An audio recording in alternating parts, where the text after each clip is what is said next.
Professor Matheus, foram 4 meses de trabalho. E quais são as principais conclusões desse censo de startups no Brasil?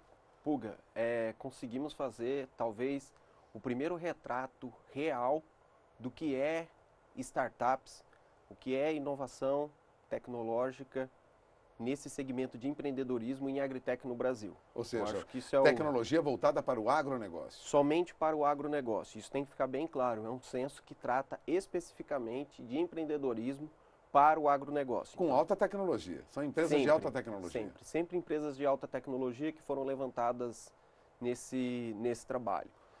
Onde estão essas empresas? Olha Parece que o só, senhor tem um gráfico aí nós que temos um mostra bem, mapa que para mostra mostrar. exatamente. Então, veja só, a inovação tecnológica no Brasil e a atuação de empreendedorismo das startups no Brasil, em agronegócio, ainda é bastante inicial. Então, nós vemos que essas startups estão concentradas principalmente sul e sudeste, né? E São Paulo detém 50% das startups que foram levantadas. Bom, principalmente na região de Piracicaba, onde se concentra Sim, ali. Onde se concentra ali. essa é uma informação bastante importante de ser destacada, é que boa parte dessas empresas que estão em São Paulo, na verdade elas se concentram na região de Piracicaba, dentro do AgTech Valley. Ou seja, onde está ali aquele polo que nós já comentamos aqui outras vezes, o senhor é um dos coordenadores desse trabalho, Sim. que, vamos dizer, concentram essas empresas em função da Exalc, da Escola Superior de Agricultura Luiz de Sim, Queiroz, que gera muito conhecimento ali sim, também. acaba ficando tudo ao redor da Exalc. A Exalc acaba sendo um grande centro de gravidade e, obviamente, essas startups acabam optando para ir para Piracicaba porque é uma região onde oferece oportunidades. Mas há também outros estados onde Há outros já estados. podemos reparar, você tem na tela do seu televisor, olha, o 8% dessas startups É. Santa Catarina e Rio Grande do Sul, mas Minas Gerais tem 18%. Minas Gerais se empresas. destaca e uma grande surpresa para nós é que a grande parte dessas startups de Minas Gerais estão ao redor de Uberlândia, Quer dizer, na região do Triângulo Mineiro. na região do Triângulo Mineiro. Onde há uma força da agricultura muito grande. Sim, é um né? grande polo de agricultura do Brasil. Uberlândia, sem dúvida nenhuma, se destaca no cenário nacional.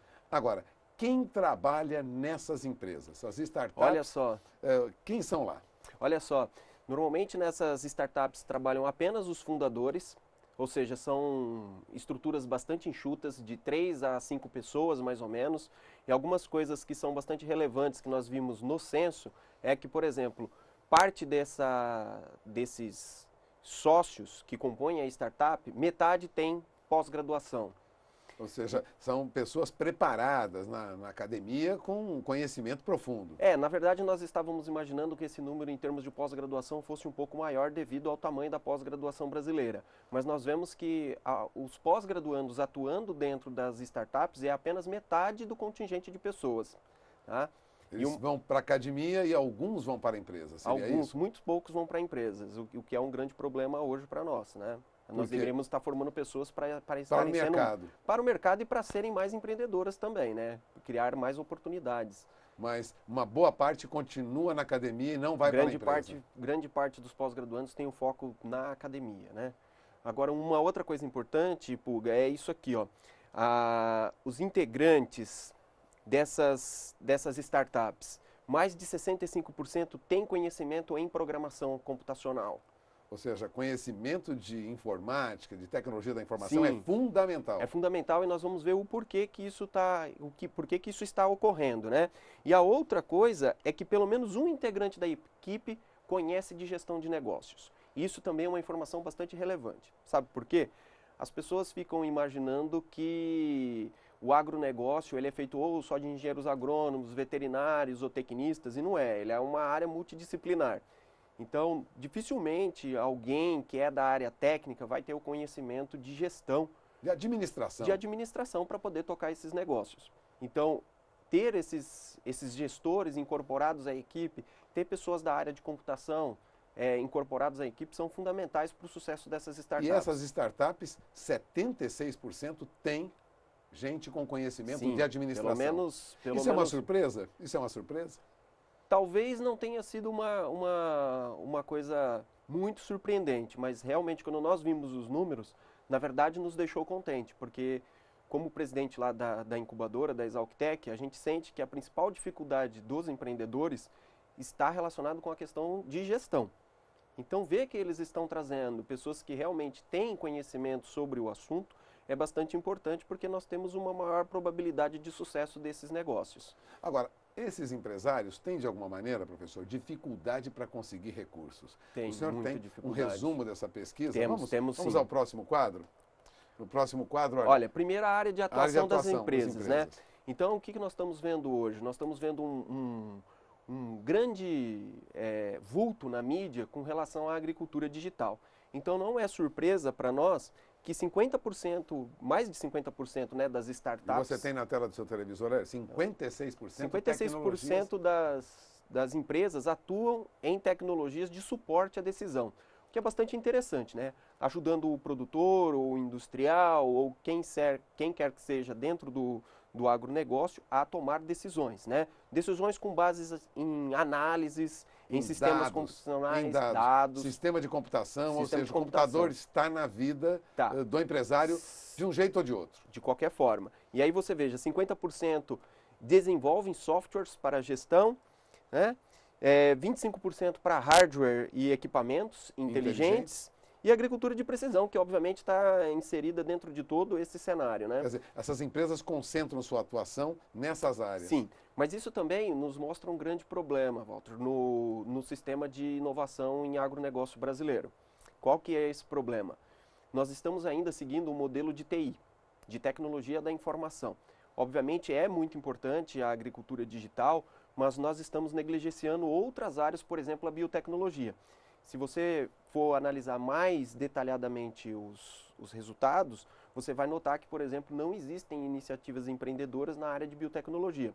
E a gente sabe o valor agregado que existe nas empresas de biotecnologia. Ciência levada ao campo mesmo. Exatamente. Não que aqui não tenha, aqui tem muita ciência, né? Mas a gente vê que há uma concentração e acreditam muito cegamente que isso aqui é a única solução para o agronegócio brasileiro. E a gente sabe que não é bem assim que as coisas funcionam.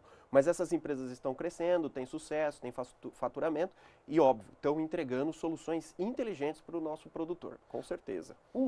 Mais um resumo dessa pesquisa, e você vai ter agora, são as dificuldades que esses empresários encontram. Professor, mais da metade tem dificuldade para conseguir dinheiro, não? Então, Pulga, aí nós entramos, acho que no coração do levantamento, que eu acho que é isso que o censo precisa mostrar. O censo precisa mostrar que é necessário políticas que realmente incentivem o empreendedorismo brasileiro, né, no agronegócio. Então a gente vê que as principais dificuldades que foram encontradas foi capital inicial para investir na ideia, né?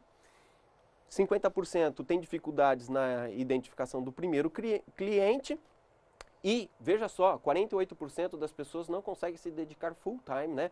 Porque a empresa não rende ainda o suficiente. Ele não rende o suficiente, ele precisa ter um segundo trabalho, uma outra renda para poder se manter.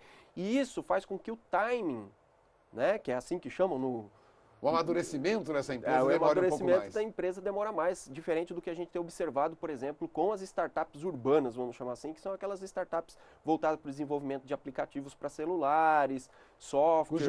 Cuja resposta é rápida. A resposta é rápida e o investimento é muitíssimo menor do que em agricultura. E esse cenário é muito importante para a gente começar a entender como esse sistema funciona e o que é que nós precisamos fazer para, de fato, fomentar o empreendedorismo. Informação muito relevante para o produtor rural, essas startups, as empresas de tecnologia que crescem no Brasil, professor, mas nem sempre avançam rapidamente. O produtor rural deve ter atenção especial para essas empresas que trazem conhecimento e conhecimento com alto nível de qualidade, ciência. Agora, sem dúvida nenhuma. Empresas que já receberam algum tipo de investimento. Olha só onde que começam a aparecer as dificuldades. 42% dessas startups começaram com recursos próprios ou procuraram financiamento em bancos. Não há problema algum, obviamente, conseguir financiamento em banco, mas a gente sabe que não é o melhor mecanismo para financiamento. Não, mas para começar uma empresa. Exatamente, justamente para começar uma empresa. E note, 25% conseguiu seus recursos junto com a família ou amigos.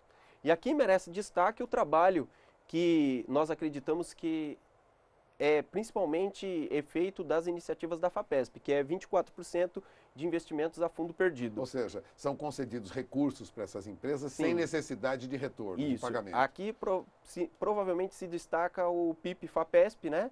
Dentro do estado de São Paulo, que tem feito um excelente trabalho, principalmente com as startups de agrotecnologia. Mas a maioria põe a mão no bolso mesmo. A maioria tem que pôr a mão no bolso e esse é um grande problema. Ou contar com amigos, ou gente da família. Exatamente. Eu acho que esse cenário não é bom.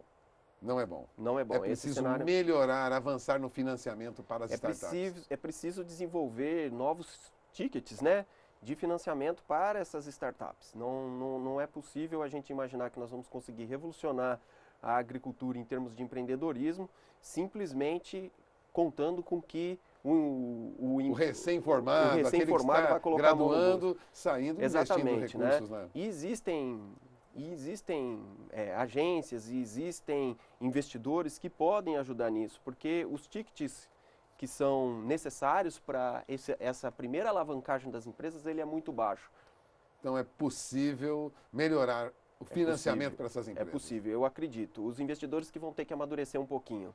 Bom, taxa de crescimento. Nós temos aqui taxa de crescimento nessas empresas. O que a pesquisa constatou, aí professor? Reflete exatamente nisso. Veja que 60% das empresas não conseguem determinar uma taxa de crescimento. Mas eles não conhecem o crescimento ainda. Não conhecem, porque ou eles estão ainda usando os seus próprios recursos, não conseguiram ainda o primeiro cliente, têm dificuldades de conseguir determinar o seu faturamento ao longo do ano. Né? Então, boa parte das nossas startups ainda não consegue determinar. Não consegue nem medir quanto crescer e como crescer. Lembrando que a maior parte dessas startups, Walter, elas surgiram a partir de 2013.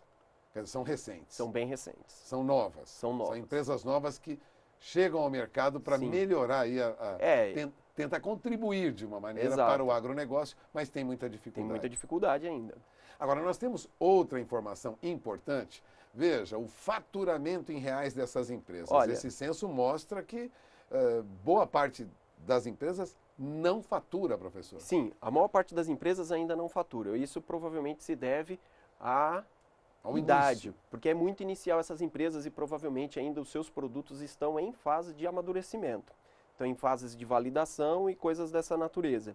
Mas veja só, o que é relevante, Walter, nesse levantamento é que cerca de 22% dessas startups, que a maioria... E você tem no gráfico aí, olha, 10% mais 12%. No final do gráfico ali, você acompanha ali à direita na tela do seu televisor, você que nos acompanha agora, 22% já faturam acima de 100 mil reais. O que é uma notícia importante, uma muito importante. Porque os investidores, normalmente, eles têm muito receio de investir em empresas que ainda não estão faturando. Tá? Mas o que a gente nota nesse gráfico é que a tendência é que essas empresas faturem rapidamente, porque se você imaginar que elas começaram em 2013, mais ou menos, então de 2013 para cá nós tivemos cerca de 3 ciclos agrícolas. E isso é bastante importante, bastante relevante de ser considerado. Em menos de 3 anos, elas começarem a faturar acima de 100 mil reais, né, sendo que 12% já faturando acima de 300 mil reais, mostra que essas que ainda não faturam podem migrar facilmente para faturamentos bastante altos. Né?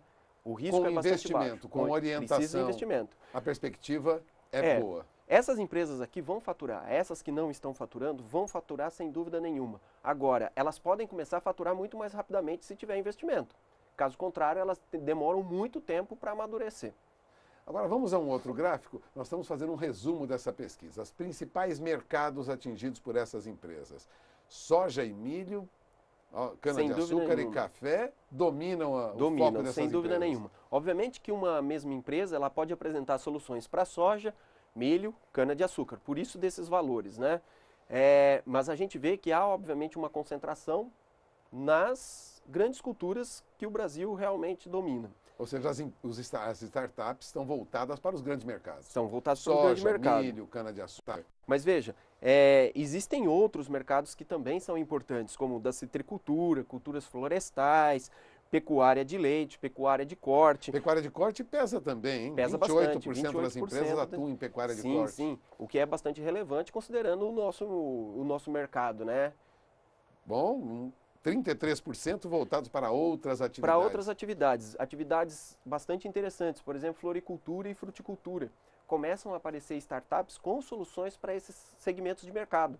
O que é interessante, porque a gente sabe do valor agregado que estão nesses setores, né? Temos mais algum gráfico a apresentar, professor? Temos algum gráfico? Encerramos aqui os mercados atingidos. Agora, você acaba de ter um resumo do primeiro censo de startups no Brasil, elaborado pela Exalc, junto com a AgTechGuard, que é uma empresa que fez esse levantamento. Foram 4 meses de trabalho. 4 meses de trabalho. Mas não significa a realidade do país ainda. Durante uma entrevista, o senhor frisava que outras empresas podem ter ficado de fora dessa pesquisa. Não é um censo completo, né? Não, eu acho que como todo censo, ele tenta traçar um retrato ou a melhor imagem do que é que está acontecendo. Foram cerca de 75 startups que responderam. Nós temos certeza absoluta que não são apenas 75 startups de agronegócio que existem no Brasil, mas eu acho que com esse número, que nós acreditamos que seja um pouco mais que a metade do número de startups, porque se determinar quantas são, Walter, é quase impossível hoje. Não, nós nunca vamos conseguir. Mas é um início, é o primeiro levantamento. É o primeiro levantamento. Daqui para frente? Sim, e o mais importante é que ele mostra o que é que nós devemos fazer para que esse segmento, né, para que as startups do agronegócio realmente se desenvolvam. Tá? Então, nós pedimos a colaboração para que no segundo censo você possa responder para a gente entender melhor. Qual que é a intenção, Walter, desse tipo de trabalho? É, de fato, criarmos volume de dados, volumes de informações para o desenvolvimento de políticas voltadas para o desenvolvimento do agronegócio brasileiro através do fomento às startups. Bom, e você acaba de ouvir o professor Matheus Mondin, da Escola Superior de Agricultura Luiz de Queiroz. Se você está interessado em conhecer dados, informações sobre as startups no Brasil, que aliás precisam muito de investimento, né, professor? Muito. É só procurar a Exalc. Quem procura na Exalc, professor? Hoje é interessante procurar o Escritório de Relações Institucionais, que é o órgão que... O nosso órgão Exalc, que recebe a informação. Lá em Piracicaba recebe a informação e encaminha. E depois isso é encaminhado, obviamente, para quem compete uma resposta um pouco mais elaborada, desenvolver umas agendas para estar recebendo o pessoal e conversando. Só para lembrar, o professor Matheus Mondin é um dos responsáveis pela criação do Agritech Valley, é isso? Do Vale do Piracicaba. Vale do Piracicaba, região que concentra aí, é quase que uma pequena amostra, né, uma reprodução, na verdade, do que seria o Vale do Silício, só que voltado para o agronegócio lá em Piracicaba. O professor Matheus Mondin é um dos responsáveis pela estruturação desse trabalho na região de Piracicaba, que agora ganha um caráter nacional, né, professor? Com esse levantamento, com esse censo, vocês já expandem conhecimento para outras regiões do país. Estava faltando, né, Walter? Porque a iniciativa, ela começou realmente como uma campanha de marketing, porque Piracicaba, não é que nós criamos, Piracicaba já tinha todo esse complexo de empreendedorismo e de inovação tecnológica. Faltava uma identidade, faltavam as pessoas tomarem propriedade daquilo que já eram delas. Então, o que nós fizemos foi isso, mas faltava um algo mais, faltava colocar dados, faltava mostrar que aquilo realmente estava acontecendo dessa forma. Eu acho que o censo joga a luz sobre o panorama do que é que acontece nessa região, né? E no Brasil, de certo modo, vocês apuraram outras regiões do país. Sim, e existem outras iniciativas que são importantes dentro desse sistema. Por exemplo, o AgriHub, lá no Mato Grosso, que é um grande parceiro nosso, porque o AgriHub é um cluster também que tenta aproximar os produtores da tecnologia. Então, hoje nós já temos discutido em vários eventos que está funcionando da seguinte forma: Piracicaba congrega um grande cluster de inteligência no agronegócio, mas isso precisa ser colocado no campo. Então hoje a gente conta com o AgriHub, lá no Mato Grosso, que traz os produtores e aproxima os produtores da tecnologia, porque a gente sabe que existe ainda uma certa recalcitrância na hora de adotar a tecnologia no agronegócio, né? Mas vai avançando. Mas estamos avançando, os agricultores são ávidos por tecnologia e óbvio que essa ligação entre os clusters dos produtores e da inteligência, onde está produzindo a solução, é sem dúvida nenhuma, o canal mais importante. E isso nós estamos fazendo com bastante sucesso. Até agradeço o pessoal do AgriHub, que tem participado conjuntamente É um trabalho com a gente. conjunto. Praticamente um trabalho conjunto. Obviamente eles têm o trabalho deles, nós temos o nosso, mas as sinergias são completas e temos trocado muita ideia, temos trocado muita informação e obviamente isso tem fomentado muito a transferência de tecnologia para os agricultores, que é o que mais importa. Bom, você acaba de ouvir o professor Matheus Mondim, da Escola Superior de Agricultura Luiz de Queiroz. Agradeço a presença aqui do professor. Vamos encerrando esta entrevista. Voltamos ao programa.